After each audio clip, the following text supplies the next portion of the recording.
Light ഹൗസിൻ്റെ പുതിയ എപ്പിസോഡിലേക്ക് ഏവർക്കും സ്വാഗതം. അകലെ നിൽക്കുന്നതാണ് അത്ഭുതമായി നമ്മൾ അവതരിപ്പിക്കുന്നത്. പാരീസിലെ ഐഫൽ ടവർ ഒരു അന്താരാഷ്ട്ര മേളയുടെ കവാടമാണ്.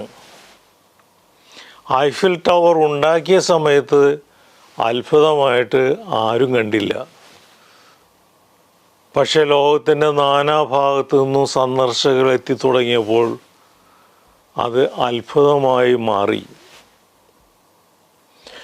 മഹാത്ഭുതങ്ങൾ എന്തൊക്കെ എന്ന് എഴുതാൻ ടീച്ചർ കുട്ടികളോട് ആവശ്യപ്പെട്ടു. ഒരു കുട്ടി മാത്രം ഉത്തരം എഴുതി തീരാതെ ഇരിക്കുന്നത് കണ്ട് ടീച്ചർ ചോദിച്ചു, നിന്റെ പട്ടിക ഇനിയും തീർന്നില്ലേ?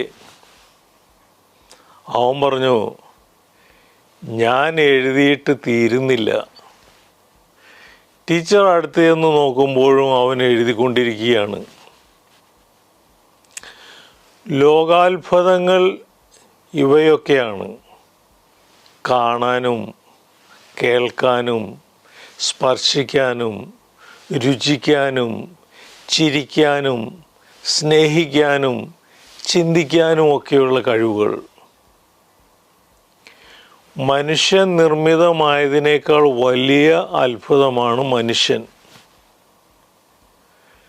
സ്വയം ഒരു അത്ഭുതമാണെന്ന് തിരിച്ചറിഞ്ഞവർക്ക് മാത്രമേ അത്ഭുതങ്ങൾ സൃഷ്ടിക്കാൻ കഴിഞ്ഞിട്ടുള്ളൂ. അസാധാരണ പ്രതിഭകളോ അത്ഭുത പ്രവൃത്തികളോ ആയി ആരും ജനിക്കുന്നില്ല.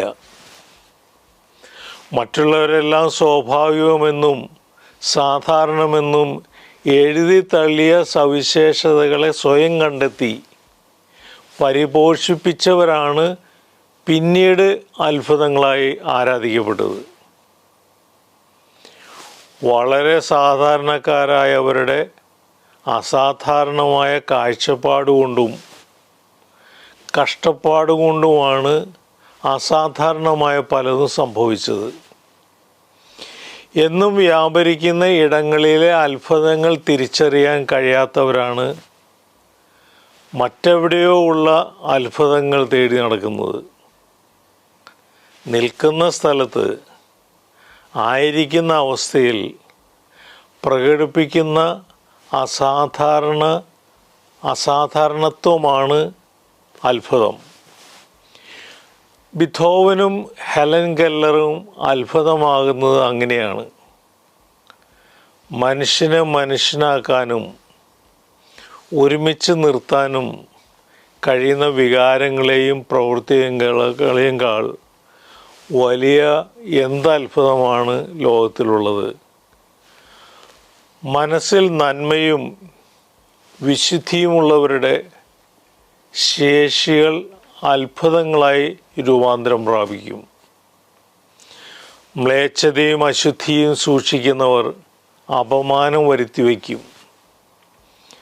അത്ഭുതങ്ങൾ തേടി അലയാതെ സ്വയം ഒരു അത്ഭുതമാണെന്ന് തിരിച്ചറിയുക.